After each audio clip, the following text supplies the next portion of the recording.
السلام علیکم ورحمۃ اللہ وبرکاتہ۔ بسم اللہ، الحمد للہ، والصلاۃ والسلام علی رسول اللہ۔ سب مل کر میرے ساتھ دعا کو پڑھیے۔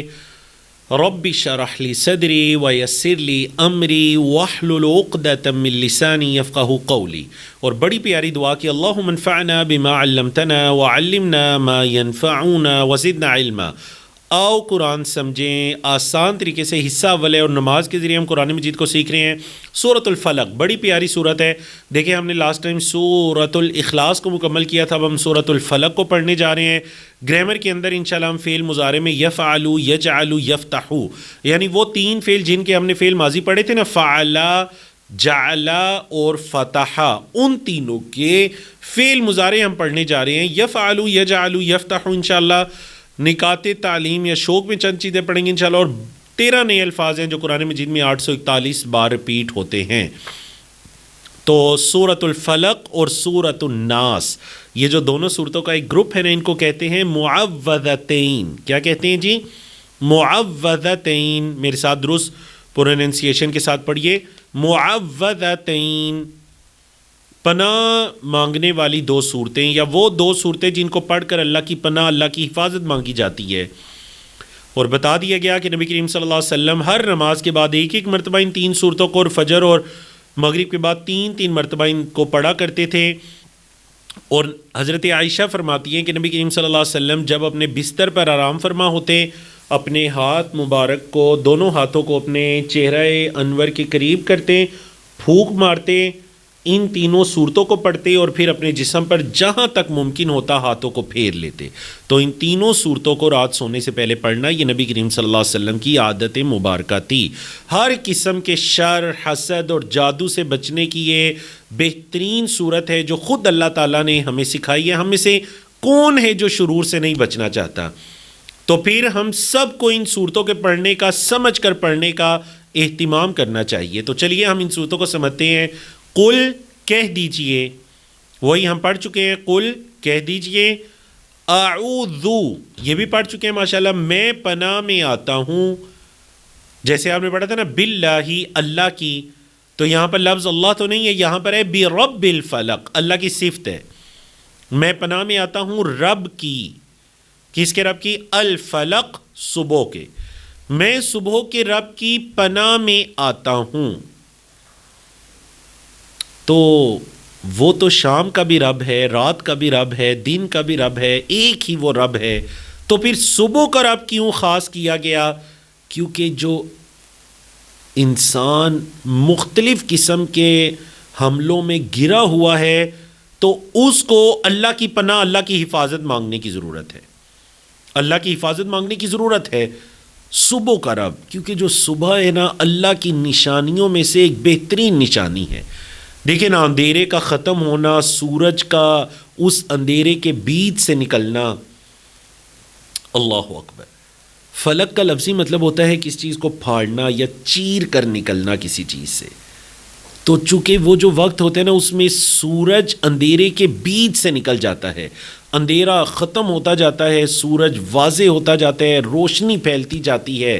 رب الفلق، صبح کا رب، اللہ اکبر۔ پھر سورج کی شعائیں زمین تک پہنچنا، جو ہمارے لیے مفید شعائیں ہیں وہ پہنچتی ہیں، جو غیر مفید ہیں وہ درمیان میں رک جاتی ہیں۔ اللہ نے یہ کتنا بہترین نظام بنایا ہے۔ آپ کی سائنس یہ کہتی ہے کہ اگر سورج کی ساری شعائیں ہم تک پہنچیں تو شاید اس زمین پر زندگی کا وجود ہی ممکن نہ ہو۔ اللہ اکبر۔ تو میں رب الفلق، صبح کے رب کی پناہ میں آتا ہوں۔ آپ دیکھیں، جب آپ نے اعوذ باللہ من الشیطان الرجیم پڑھا تھا تو با کے ساتھ آپ نے لفظ اللہ کو ملایا تھا، میں اللہ کی پناہ میں آتا ہوں، لیکن من کے بعد کیا تھا؟ من الشیطان الرجیم، شیطان مردود سے۔ اب یہاں من کے بعد کیا ہے؟ میں رب الفلق کی پناہ میں آتا ہوں من شر ما خلق۔ من کا مطلب سے، شر، شر سے۔ شر کس کو کہتے ہیں؟ تکلیف، برائی، اردو میں آپ کہتے ہیں نا شرارت، شر انگیز، شریر ہے جی۔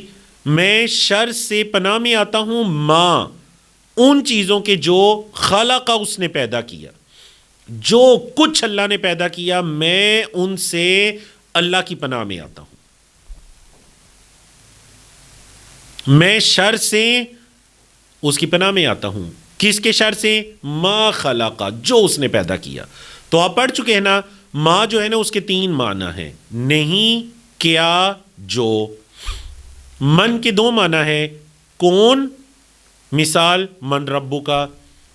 جو، خیرکم من تعلم القرآن وعلمہ، تم میں سے بہترین وہ ہے جو قرآن کو سیکھے اور سکھائے.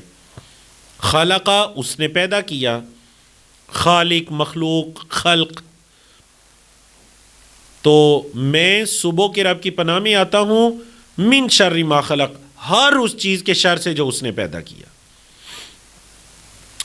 تو یعنی کہ اے اللہ جو تیری مخلوق ہے، اگر میرے ساتھ کوئی انسان، کوئی جن، دیگر مخلوقات، حشرات الارض، اے اللہ حیوانات، کوئی ان میں سے میرے ساتھ برا کرنا چاہے، اللہ اس میں تیری پناہ میں آتا ہوں. اللہ اکبر. اگرچہ اللہ نے انسانوں کو پیدا تو خیر کے لیے کیا، لیکن بعض انسان شر پھیلاتے ہیں، اے اللہ ان کے شر سے تیری پناہ میں آتا ہوں. اے اللہ ہر جاندار اور بے جان چیزوں کی طرف سے میرے ساتھ کچھ برا ہو، اے اللہ اس سے تیری پناہ میں آتا ہوں. لیکن یاد رکھیے گا، اب دیکھیں اگر یہ سورت 2 آیات بھی ہوتی نا تو بات پوری ہو گئی تھی. میں صبح کے رب کی پناہ میں آتا ہوں ہر اس چیز کے شر سے جو اس نے پیدا کی. لیکن پھر 3 طرح کی چیزوں کا خاص کر ذکر کیا گیا اس صورت میں. غاسق اذا وقب، پھر نفاثات اور حاسد، اندھیرا، جادو، حسد. خاص کر اللہ ان 3 چیزوں کے شر سے تیری پناہ میں آتا ہوں. تو دیکھیے یہ تینوں چیزیں، اندھیرا، جادو یا حسد، ان تینوں چیزوں میں کیا چیز ہے جو مشترک ہے، کامن ہے؟ سوچئے ذرا وہ کیا چیز ہے. جواب دیجئے چیٹ میں، کیا چیز ہے جو ان تینوں میں کامن ہے؟ اندھیرا، جادو، حسد. وہ مشترک چیز یہ ہے کہ تینوں پوشیدہ ہیں. جس کے ساتھ ہو رہا ہوتا ہے اس بیچارے کو پتہ ہی نہیں چلتا کہ کیا ہو رہا ہے. اندھیرے میں کسی کو نقصان پہنچایا جائے یا جادو کے ذریعے یا حسد کے ذریعے، جس کے ساتھ ہو رہا ہے اسے پتہ ہی نہیں چلتا کہ میرے ساتھ ہو کیا رہا ہے. سمجھ آئی؟ وہ من شرری، واو کا مطلب اور، من کا مطلب سے، شرری شر، اور شر سے، غاسقن اندھیرے کے، اذا جب، وقبہ چھا جائے.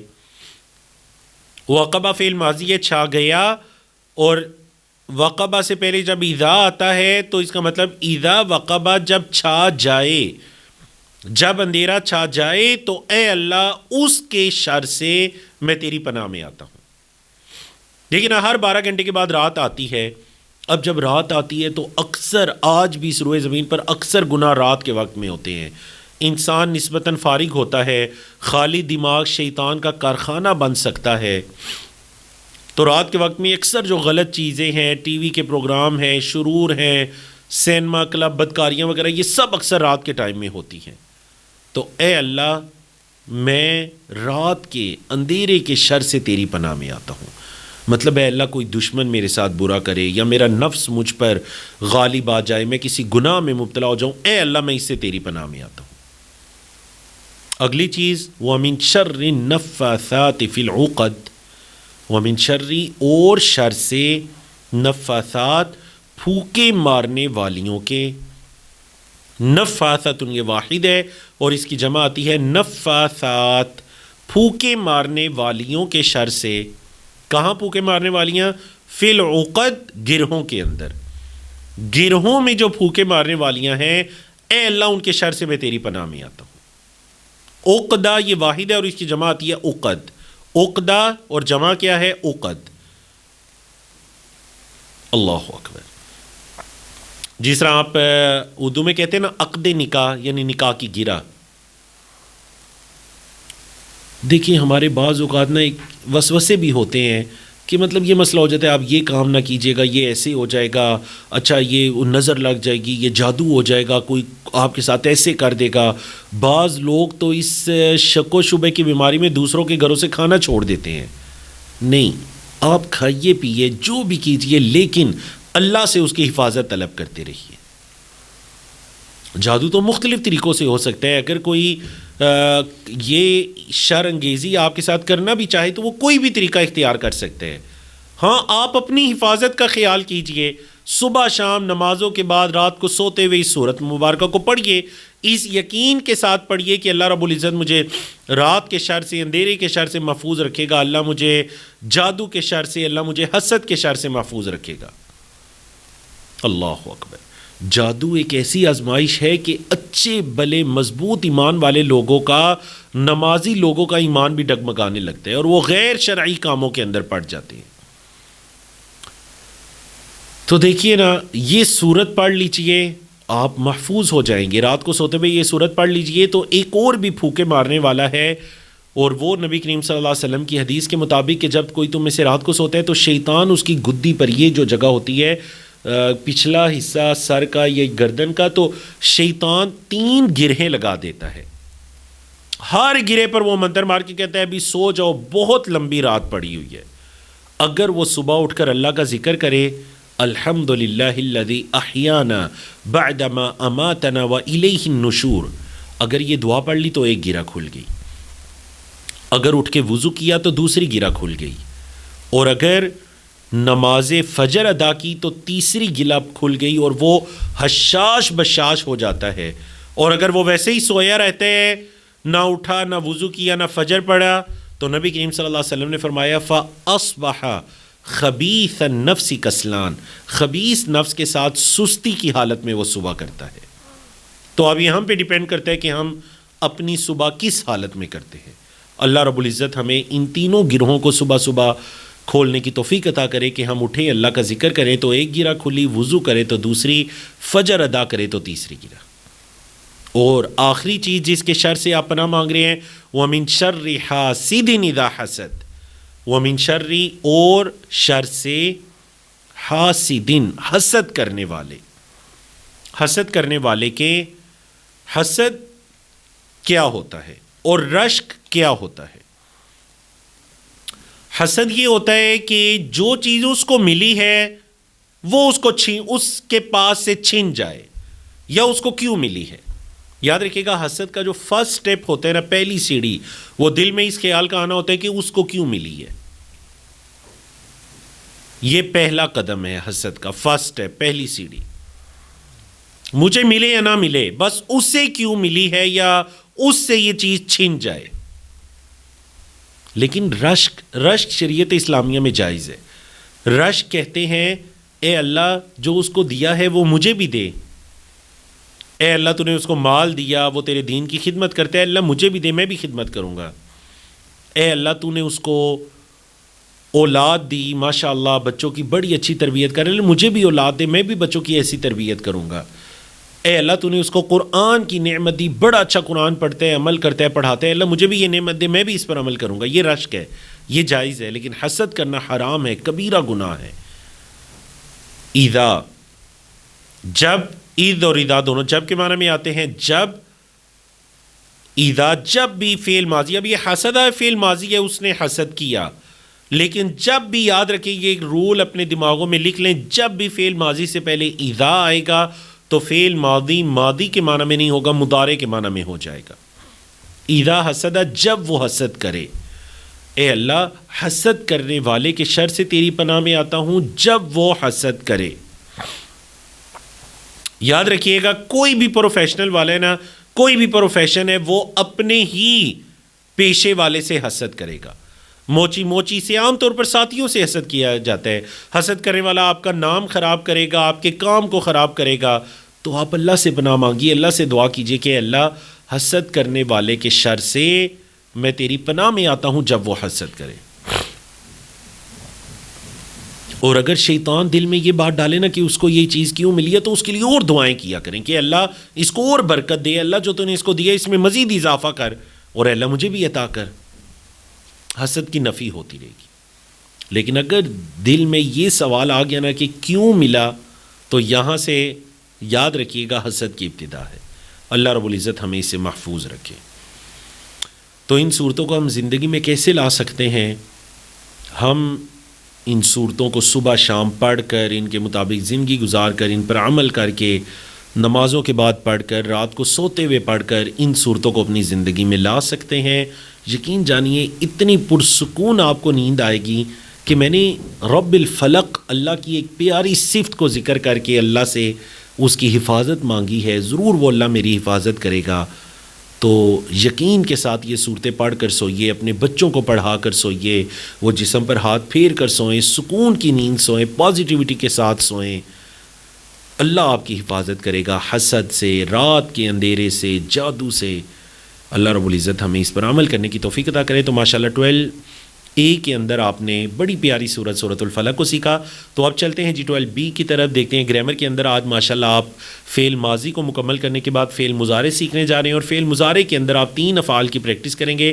کون کون سے 3 افعال جی؟ یفعلو، یجعلو، یفتحو۔ یفعلو، یفتحو، یجعلو، انہی کے 3 فعل ماضی کی آپ نے پہلے پریکٹس کی تھی۔ فعل کس کو کہتے ہیں؟ ورب، ایکشن۔ عربی زبان میں فعل اکثر کتنے حروف سے مل کر بنتے ہیں؟ 3۔ کون کون سے؟ فعلا، فتحا، نصر، ضرب۔ دیکھیں 4 طرح کی مثالیں ہیں، چاروں میں فعل 3 حروف پر مشتمل ہے، 3 لیٹرز ہیں۔ فعل ماضی جو ہو گیا پرفیکٹ ٹینس، فعل مضارع امپرفیکٹ ٹینس جو ہوا نہیں، ہو رہا ہے یا ہوگا، اور فعل امر جس میں کسی چیز کا آرڈر و حکم ہو۔ تو فعل ماضی کے ایک مرتبہ ریویژن کرتے ہیں، پھر فعل مضارع کی طرف جاتے ہیں تاکہ آپ مزید اچھے طریقے سے سیکھ سکیں۔ فعلا اس نے کیا، فعلو ان سب نے کیا، فعلتا آپ نے کیا، فعلتو میں نے کیا، فعلتم آپ سب نے کیا، فعلنا ہم سب نے کیا، فعلت اس عورت نے کیا۔ سمجھ آ گئی؟ اب چلتے ہیں جی فعل مضارع امپرفیکٹ ٹینس۔ امپرفیکٹ ٹینس فعل مضارع یفعلو، پہلے فعل مضارع کا ترجمہ دیکھ لیں۔ وہ کرتا ہے، وہ سب کرتے ہیں، آپ کرتے ہیں، میں کرتا ہوں، آپ سب کرتے ہیں، ہم سب کرتے ہیں، وہ عورت کرتی ہے۔ سیم اشارے ہیں، سیم ٹی پی آئی ہے، بس ماضی کی بجائے مضارع آ گیا۔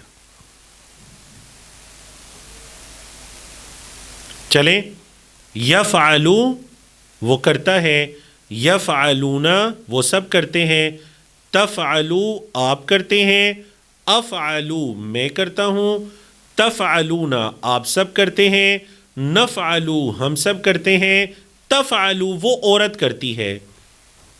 قرآن مجید میں تقریباً 9000 افعال ہیں جو فعل مضارع کے پیٹرن پر ہے، فعل مضارع کے وزن پر ہے۔ تو فعل مضارع کو اچھی طرح سے سیکھیے۔ فعلا سے فعل مضارع کیا ہے؟ یفعلو، جعلا سے یجعلو، فتحا سے یفتحو۔ تو دیکھیں چینجنگز کہاں پر ہیں؟ بس جو جمع کے الفاظ ہیں ان کے آخر میں واو نون ہے، تھرڈ پرسن کے شروع میں یا ہے، سیکنڈ پرسن کے شروع میں تا ہے، فرسٹ پرسن اگر ایک ہے تو شروع میں آ حمزہ، اور اگر پلورل جمع ہے تو شروع میں نون نا۔ دیکھ لیجئے بیچ میں وہی ہے، جیم عین لام جعلا، فا عین لام فعلا۔ چینجنگ شروع اور آخر میں ہے، آخر میں بس خالی جمع کی چینجنگ ہے۔ فعل مضارع کی جو اصل چینجنگز ہیں وہ شروع میں ہیں، یا، تا، آ، نا، ایسے ہی ہے۔ جیسے فعل ماضی کی آپ نے چینجنگز آخر میں کی تھی نا، آخر میں واو الف لگایا تھا، پھر تا لگایا تھا، پھر تو لگایا تھا، پھر تم لگایا تھا، پھر نا لگایا تھا، تو فعل مضارع کی چینجنگ شروع میں ہے۔ چلیں پریکٹس کریں میرے ساتھ۔ یجعلو وہ بناتا ہے، یجعلون یجعلو یجعلون، تجعلو آپ بناتے ہیں، اجعلو میں بناتا ہوں، کیسے؟ تجعلو اجعلو، تجعلو اجعلو، تجعلون آپ سب بناتے ہیں، نجعلو ہم سب بناتے ہیں، تجعلو وہ عورت بناتی ہے۔ دوبارہ وداؤٹ ٹرانسلیشن، یجعلو یجعلون، تجعلو اجعلو، تجعلون نجعلو تجعلو. فعل چینج کر لیں. مطلب اگر آپ کو یہ سٹائل، یہ پیٹرن، یہ وزن یاد ہو گیا نا تو فعل جو مرضی لے کر آ جائیں بس اس وزن پر. یہ ایک پیٹرن ہے آپ کے پاس، اس کے مطابق اس فعل کو بنا لیں. مثلا فعل آ گیا کھولنا، تو چلیں فعل ہے فتح، فعل ماضی فتح، فعل مضارع ہے، پیٹرن سیم ہے. کیسے؟ یفتحو یفتحون، تفتحو افتحو تفتحون نفتحو تفتحو. کلیئر ہے جی؟ دوبارہ یفتحو یفتحون، تفتحو افتحو تفتحون نفتحو تفتحو. یہ مونس کا لفظ ہم آگے جا کر مزید سیکھیں گے، ابھی بس آپ اس کو یاد رکھیے. تو الحمدللہ اللہ کی توفیق سے ہم نے 12A اور B کو مکمل کیا. نقطہ تعلیم کی طرف چلتے ہیں جی. نقطہ تعلیم آج کا بڑا دلچسپ ہے، جو قرآن مجید کی ایک آیت پر مشتمل ہے. اللہ تعالیٰ نے جب انسان کی تخلیق کا ذکر کیا تو سماعت کا پہلے ذکر کیا. وَجَعَلَ لَكُمُ السَّمْعَ وَالْأَبْصَارَ وَالْأَفْئِدَةَ. اللہ نے تمہارے لیے سماعت کو بنایا، بصارت یعنی کہ آنکھوں کو بنایا، والافئدہ اور دل کو بنایا. یاد رکھیے گا دنیا میں نابینے بہت سے قرآن مجید کے حافظ بھی ہیں، دین اسلام کے عالم بھی ہیں. مطلب ایک نابینا انسان عالم بن سکتا ہے، حافظ بن سکتا ہے، لیکن کبھی آپ یہ نہیں سنیں گے کہ کوئی بہرا انسان ہے، سن نہیں سکتا اور وہ عالم بن گیا. اس نے کچھ سنا ہی نہیں. تو سننا انسان کی یہ لسننگ سکل اہم ترین سکل ہے انسان کے جسم میں. ایسے یہ جی کان اللہ کی بہت بڑی نعمت ہے، قوت سماعت بہت بڑی اللہ کی نعمت ہے. اللہ اکبر. ایک خاتون، ایک لڑکی جو بہت گانے سنا کرتی تھی، تو جب اس کی موت کا وقت آیا تو وہ اسی کام میں مشغول تھی. تو نبی کریم صلی اللہ علیہ وسلم کی ایک حدیث جو ہم پہلے بھی سن چکے ہیں کہ دنیا میں جس کام پر آپ کا خاتمہ ہوگا قیامت کے دن اسی کام پر آپ کو اٹھایا جائے گا. دنیا میں خیر کا کام کرتے ہوئے گئے تو آخرت میں خیر کا کام کرتے ہوئے اٹھیں گے. دنیا میں گناہ کرتے ہوئے گئے تو آخرت میں اسی گناہ کے ساتھ اٹھایا جائے گا. اللہ رب العزت ہمیں محفوظ رکھے. اللہ سے یہ دعا کیا کریں. اور اس نعمت کو بہترین چیزیں یعنی قرآن سیکھنے کے لیے ضرور استعمال کیجئے. یہی ہے ہمارا 5واں ہوم ورک کہ آپ قرآن مجید کو سنیں، قرآن مجید کے ٹرانسلیشن کو سنیں، ترجمے کو سنیں. اللہ رب العزت آپ سب کو توفیق عطا کیجئے. اپنی قوت سماعتوں کی حفاظت کیجئے. اللہ آپ کے جسم اور باقی اعمال کی حفاظت کرے گا. تو اللہ کی توفیق سے سبق نمبر 12 کے ختم ہونے تک آپ نے کل 144 نئے الفاظ سیکھے جو قرآن مجید میں 31,668 بار آتے ہیں. تو انشاءاللہ لیسن 13 میں دوبارہ آپ سے ملاقات ہوگی. کفارہ مجلس کی دعا پڑھیے. سبحانک اللہم و بحمدک، اشہد ان لا الہ الا انت، استغفرک و اتوب الیک.